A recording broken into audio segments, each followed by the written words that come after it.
There's a roulette betting system created by a genius mathematician that theoretically should make money. And when I say theoretically, that's because if the mathematical probabilities of winning at the roulette table play out, then we're going to be in profit. That's quite a bold claim, and I will back it up with the numbers in a minute. But don't forget, when you're at the table, the probabilities don't always play out exactly as they should, so this isn't a guaranteed way to win every single time, but it certainly gives you a unique edge that's rare to find when playing roulette. In this video, I want to take a deeper look at this betting system, highlight the number one mistake people make when playing it, and also look at the perfect way to play it, so that we can reduce our chances of losing and increase our winnings. This betting system goes by the name of the D'Alembert system, and you may have seen other videos on this strategy, but in this video, I'm taking it to the next level. We're going to find the perfect starting bet and unit size, the perfect bankroll, and the perfect take profit amount. For those that aren't familiar with the D'Alembert system, the concept is actually pretty simple. When playing even chance bets, after a win you decrease your next bet, and after a loss you increase your next bet. But the big question is, how much do you increase or decrease your bets by, and what mistake are people making when implementing this strategy? First, the big mistake that is killing the profits on this betting system. If you're playing the D'Alembert system, don't start with a table minimum bet. Doing this makes the strategy far less effective.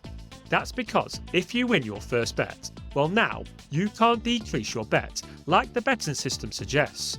The whole point of the D'Alembert system is to win more when you hit a winner and lose less when you hit a loser.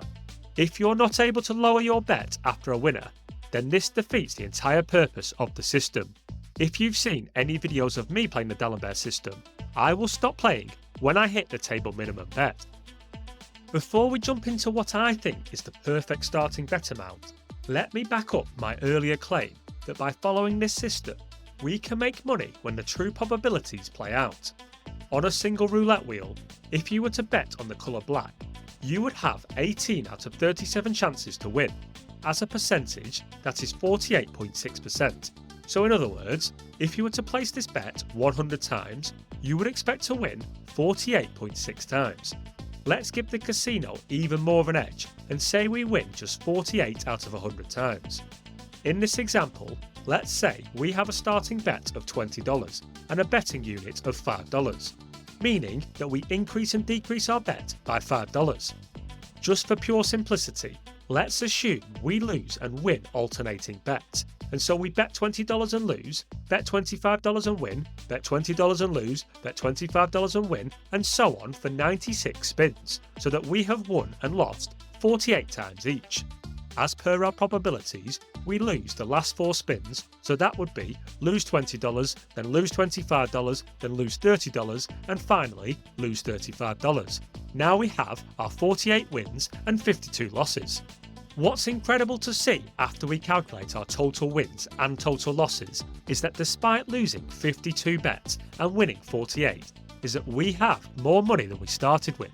In this example, our 48 winning bets gives us a total win of $1,200, and our 52 losing bets gives us a total loss of $1,070, giving us a net profit of $130.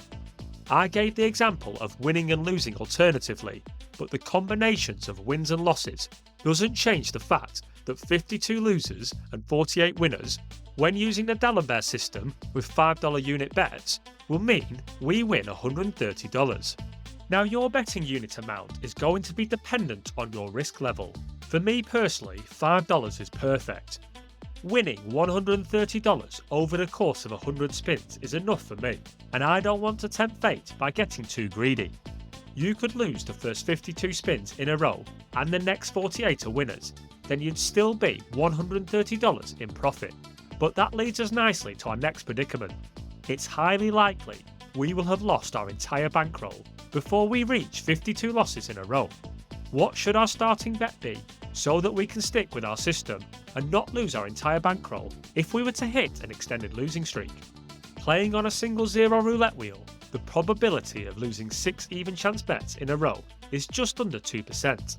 That's calculated by 52% or 0.52 to the power of 6, which is 1.9%.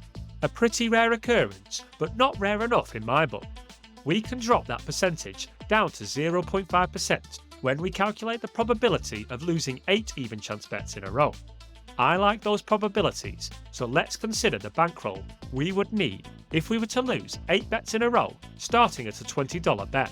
We would lose 20, 25, 30, 35, 40, 45, 50, 55, which is a total of $300 lost. Therefore, I would be advising a minimum of $300 bankroll if our starting bet amount is going to be $20. But is $20 the perfect bet size, especially when using a $5 betting unit? It's good, but I'm not sure it's perfect. The reason being, if we're playing at a table with $5 minimum bets, then we are just 3 wins away from hitting the table minimum bet. And like I mentioned before, if we get to the table minimum bet, then we need to stop as the strategy becomes useless when we're not able to decrease our bets. We can increase our starting bet to $30, staying with $5 betting units, and this will give us 5 winning bets in a row before we need to stop. And if we were to hit these 5 winning bets straight away, we would still have a nice tidy profit of $100. Sounds perfect to me. Let's not forget that with a $30 starting bet, we're going to need a bigger starting bankroll. Losing 8 bets in a row from a starting bet of $30 would mean we lost $380. Our 9th bet would be $70, so let's have a starting bank balance of $450, which will allow us to still be in the game and place a bet after that 0.5% probability of losing 8 bets in a row. Before we confirm the perfect take profit amount when following this system, it's worth mentioning that if you want to absolutely perfect this roulette betting system, then you should play at a French roulette table. Whilst playing even chance bets at a French roulette table, if the ball lands in 0, then you will receive half of your money back. French roulette tables are not easy to find, but if you complete the quick 2-minute quiz using the link in the description, I'll point you in the direction of a casino that offers this superior variation. Now that we've confirmed the perfect starting bet with a $5 betting unit is $30 and the optimal starting bankroll is $450, when should we call it a day and take profit? I think we might have accidentally answered that already. If we play 100 spins with these conditions, if the true probabilities of the roulette wheel play out, then we can expect to win $130. I therefore think that's a sensible take profit target. Alternatively, we can stop at $100 if we hit a lucky winning streak and go all the way down to the minimum bet. You can of course continue playing until you've reached a higher profit target, but just know you are running the risk of walking into a long losing streak that could wipe out your entire bankroll. Do you think this betting system could be optimised any better? Let me know what you would change in the comment section. For more fantastic roulette strategies, watch this video next.